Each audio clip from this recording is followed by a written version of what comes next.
This Liberty Sports Update is brought to you by Beacon Credit Union. The first two, our team looks different from spring practice, which is I like it. I like we're longer, we're a little more athletic. It seems that Dom and his staff in the summer workouts, post spring practice, I think accomplished what they anticipated accomplishing.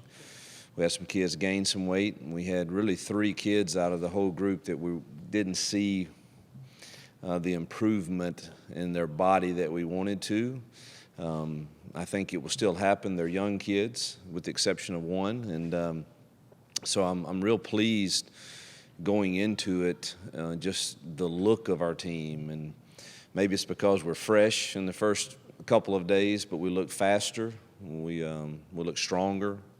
And then obviously with the addition of new recruits, they've given us some depth at some places that we desperately needed it. So I've been pleased with day one was really good. Day two today, as you start installing, I always find myself offensively anyway saying, well, we tried too much and we need to slow things down. But with the schedule that we had, we were kind of too cramped in day 1 and 2 for my liking. It'll settle down tomorrow with a normal pro-type schedule where we really have a lot of time to get walkthroughs in at night and as we are installing for the next day. And today we really didn't have that time due to a lot of things going on around here, and we had a guest speaker in this morning, and so it will slow down tomorrow. And I look forward to that. I look forward to having the walk through tonight. We'll get a lot done and a lot cleaned up. But offensively today, we had a lot of moving parts, and we probably tried to put too much on them. I am pleased with. I thought day 1 install was from the player meetings that we had that we took advantage of in July. I thought that their knowledge of what we were doing was retained very well. So pleased to this point, really pleased with the excitement and passion I saw and just the way we look different. And, you know, I've often said we all should give up spring practice and just let them stay with the strength coaches and them give us, like the pros do, 2 weeks out of the summer to have OTAs, because then you have everybody there. In spring, you know, you're limited. You might have 60 guys of your 85-man roster, and I would like to have 2 weeks in the summer of all your new guys there and kind of do. I don't need pads or anything, but have OTAs, and I'd feel a lot better probably about preparing for the season. But to this point, I'm very pleased. Love our coaching staff, the energy that they're bringing. Recruiting's going well, and just excited about the things that are going on here. Our administration, the vision that they have, Ian and President Falwell and all the administration, man, they've just been, you know, what can we do to help? What can we do to make they're all for going FBS, you know.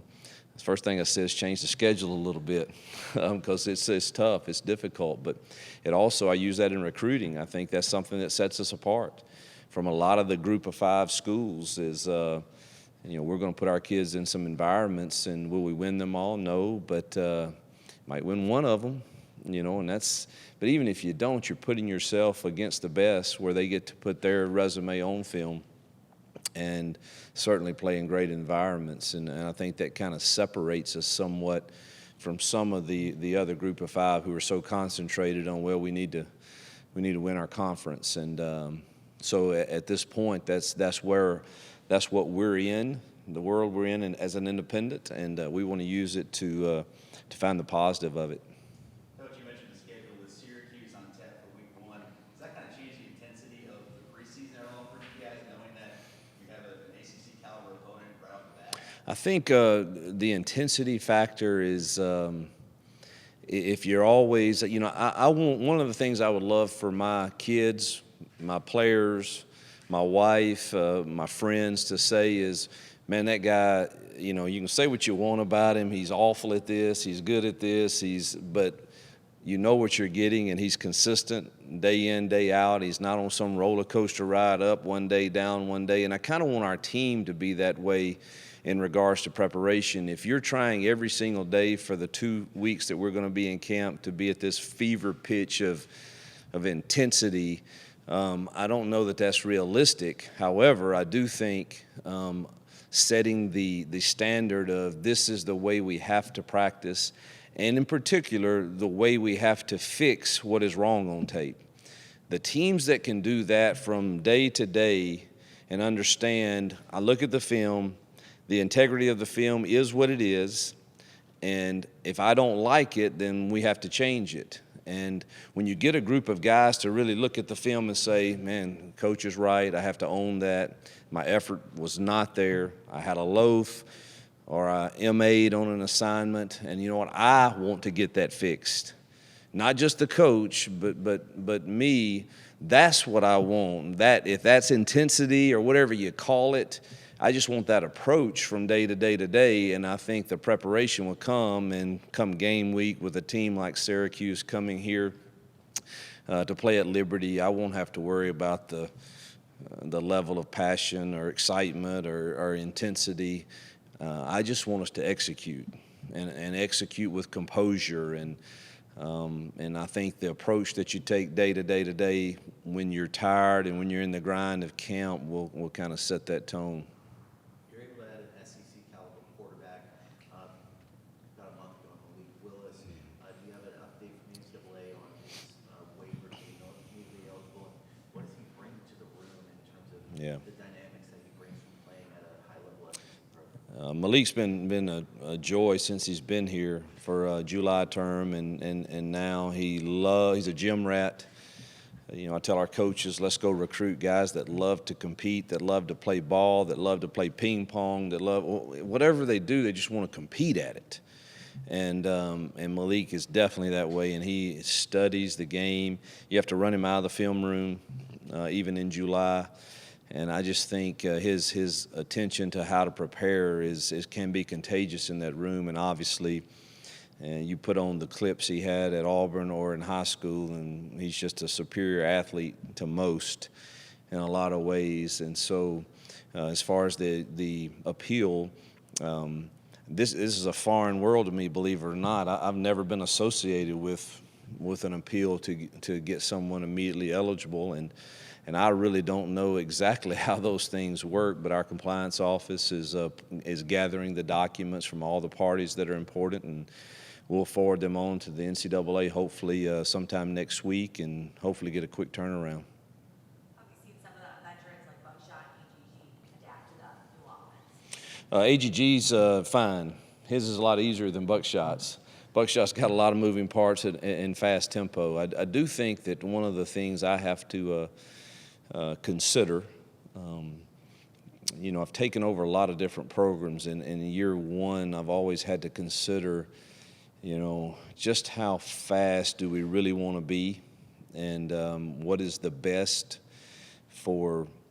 Used to, when I was an offensive coordinator, I knew what I wanted to do, and it didn't really matter. I wanted to score 40 and 50, and but then when you sit in this seat, it's a little different, and you have to play complementary football, and we are, you know, you look at the news and the stats of football are not fake news. You know, there may be some of that in the world today, but they are what they are, and if you're not playing good on third down defense and you're giving up points, and then we have to play complementary football and make sure that, you know, maybe we need to slow things down a bit to try to be best for what is best for our football team. And so I've got to manage all of that and figure that out, and that'll play into some. In Buckshot, there's a lot of moving parts right now for him. He's got the base stuff down. Still gets in a little bit of hurry with his mechanics that cause some bad throws, and I told him last night we've got to take a little bit off that 100-mile-an-hour fastball on some of these routes that we're running, but man, he can make all the throws, and the thing you love about him is he's when I talk about a competitor and a gym rat, he wants to compete. Bennett seems to have, as a true freshman, a real good grasp of the offense, and also is able to, you know, I mean, he looked like he could compete out Well, we're going to play the best players, regardless of what class they're in. Quarterback's a little different. You're going to play one, maybe two, hopefully. In a season, if you're having to play 3 or 4 quarterbacks, something bad has happened. Either you're turning it over or you've had a lot of injuries, and that's not good. But I am very pleased with JB's progression. Now, obviously, coming in at mid-year, it changes, what he is in fall camp. You can imagine if he just showed up this summer and is trying to do some of those things. So obviously, spring really helped him. But I thought he had a solid 2 days. And is certainly competing, to earn that backup spot right now. You addressed offensive line, defensive line through recruiting, especially junior college transfers, positions that you said were desperate needs for this team. How do you feel about those two units? Yeah. As you head into this camp? Well, I don't know that we addressed the offensive line one adequately, but we kind of decided that we would instead of trying to make a decision because of the guys that we had here that we felt like offensive line-wise were solid enough, provided we don't have, a rash of injuries. I think we can get through this year, but next year we've got to sign 6 offensive linemen, so that becomes a huge need. Defensive line-wise, there's no doubt that Devontae and Elijah and Trayshawn and those guys and Braden Mundy, they changed the look of our team and are certainly, people we're excited about in the defensive line room to add depth to us and competition. That's something we didn't have in the spring, and, I think competition just makes everybody better. So it's a bit early to tell exactly how everybody fits in that, but there's no question that it changed the look of our team. Get another guy you got a lot of guys with SEC experiences on your coaching staff, but Kyle Pope, being in Alabama the last 2 years and just that experience, and how is that going to be able to help him here at Liberty? Well, I talked to Coach Saban earlier this morning, and because he's a guy that I don't think he gives a lot of people advice or talks, but I like to bounce things off of him, in particularly not offensive things necessarily, but defensive things or structural, or you're taking over a program that might not have the exact depth that you want. Do you change your practice habits? Do you do more teaching, or do you stay with your tempo? And so I just know, being in that structure, having been there some, I just know what he's been taught, and I know he understands recruiting.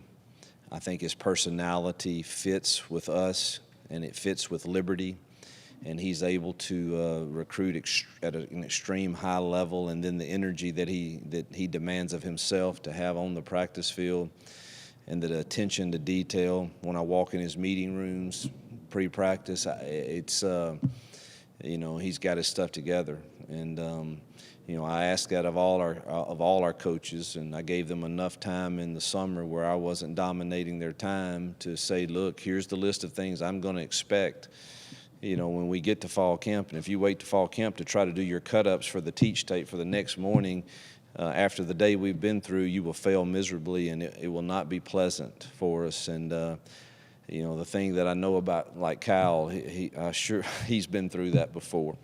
And he's on top of his stuff. Coach, you talked about the whole FBS thing earlier, and the fact that now this year you guys could possibly be eligible for a bowl. Is that something that you guys talk about in the locker room, and Yeah. kind of influence the way that you go about it? Here's the only thing that I tell our kids our goal is to play 60 minutes of passionate, fundamentally sound football, and let's see what the scoreboard says. I've always used that in year one at every place I've been, and because there's just so many unknowns for me, for the schedule, playing 4 Power Fives, if you will, with BYU in that 4, and having to get the 7 wins, I believe it is, to go to a bowl game. There's some things, and I haven't played a lot of these teams, and so I'm a bit uncertain. And truthfully, I love our kids and I love what they're bringing, but a lot of them were recruited to play FCS football, and now, while FCS teams can certainly go and play FBS teams 1 or 2 in a year and compete, and we're getting ready to play 10. in a season, and how our depth holds up over that 10 to 12 game stretch with injuries and all those things. I don't know, and that's out of my control. But what is in our control is that we can play 60 minutes and more if needed of really passionate, fundamentally sound football, and we'll see what the scoreboard says, at the end of those things. And I think if we do that, we'll all be okay and say that we're taking, steps forward. We're going to get this roster to where it is an FBS roster. I'm confident of that. Liberty sells itself, and our coaches do a good job building relationships with these families. And I think you see it, now with the early commitments that are coming our way. And obviously we've got to fight to hang on to those because we believe we have good players there and others will want them. But, I think we've got a good place to sell to people. And I think the benefits of coming here, there's a lot of them.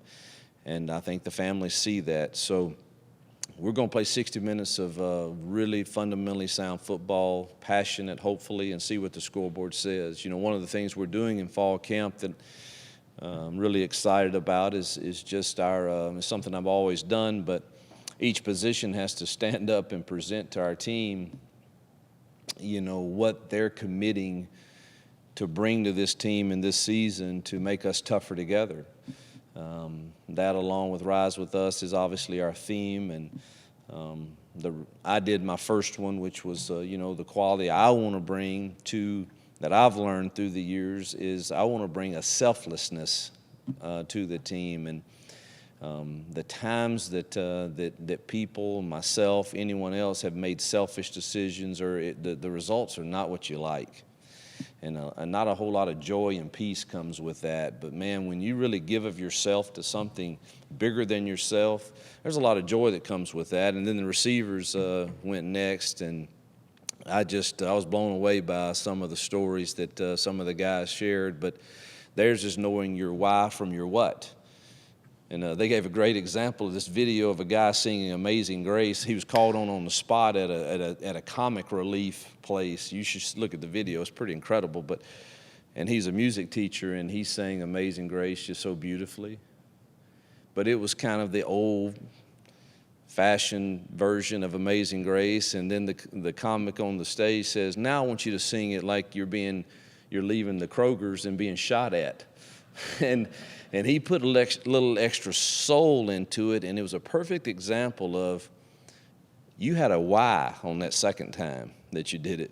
You had a why you were singing it, and our receivers did a great job of just, if all you're doing is going to practice and that's your what, you're probably not going to be quite your best. But if you have a why and you can find that why, and the receivers each one by one said, "This is my why," and it was an incredible night. And so hopefully things like that will help us, not just go through fall camp, but really strive through it. Coming into fall camp, Coach, what have you addressed as your biggest concerns coming into camp for the team as a whole? Well, coming out of spring practice, linebacker room, depth at D-line, depth at safety, defensively. And, stats are what they are from last year. We weren't very good on that side of the football. And obviously, I think when you can stop people on third down and get off the field, you have a much better chance of winning, or hold people to field goals at least. And we gave up way too many explosive plays. So I think that, offensively, I think we have, provided we stay healthy, we have enough parts that we'll be able to manufacture some points. But defensively, there were a lot of concerns coming out of spring practice. I think we did the best we could in addressing them, but we're going to need some young kids to play. And you're not quite sure exactly how that will go, but, I do think that we've made strides in that. How much, we'll see soon. How have Katro Clark and Tank Land fit into the team this summer and through these first two practices? Incredible. To go get those two kids out of Virginia, they are competitive kids. They're not into the look at me, showy stuff, and just, man, I have a job to do and I want to earn a spot. And that's the way they've approached the summer, and that's the way they're approached the first 2 days of practice. I expect both of those to play. If I had to say after 2 days, I think they're pushing the other guys in that room to be better. We have time for 2 more questions, Coach. From offensively, what have you seen out of Buckshot so far from end of spring to now in terms of leadership, the maturation, his understanding of this offense? So I speak very frankly with Buckshot, and the guy can make every throw. Chad Kelly's the best quarterback that I've coached, arm strength wise and football knowledge, and Buckshot can make every throw just like Chad could. I noticed there was a big difference. So Buckshot doesn't study a lot of film, and so after about a couple weeks of summer, I sent him a text and said, "What'd you see on this cut up, knowing that I'd get, and he's honest, and I said, that produces average results like 22 touchdowns and 18 picks, which is what he had last year. And if you really want to change the stats, then we have to have a plan. I've done all the cut-ups for you. Coach Austin's done the teach tapes for you. At some point, I can't do it because of the NCAA rules. I can't go set and make you do this, but if I can help you understand how to be better. And so I really think if we can just get a plan that he totally understands, and he understands how to take care of the football, that he's going to have a special year. I believe that, but it's a process of getting him to the point of knowing how to really evaluate and know pre-snap this has a good chance of happening. I do think I have a lot of weaknesses, but I also think I have a gift to be able to help a quarterback in a game preparation say, here is some clues. And this is a good chance this is going to happen post-snap. And what are we going to do when that happens? Because our stuff is post-snap oriented, a lot of it. I could change it at any time and just make us do something, but a lot of it is, if this happens, we do this. There's a lot of if-then. I was a geometry teacher for 6 years, and it's a lot of if-then stuff. And that's a little new.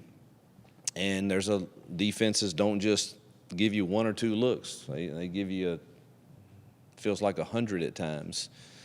And so I think once we get into game prep, we'll be able to help him with that. But he has definitely picked up his effort in trying to study.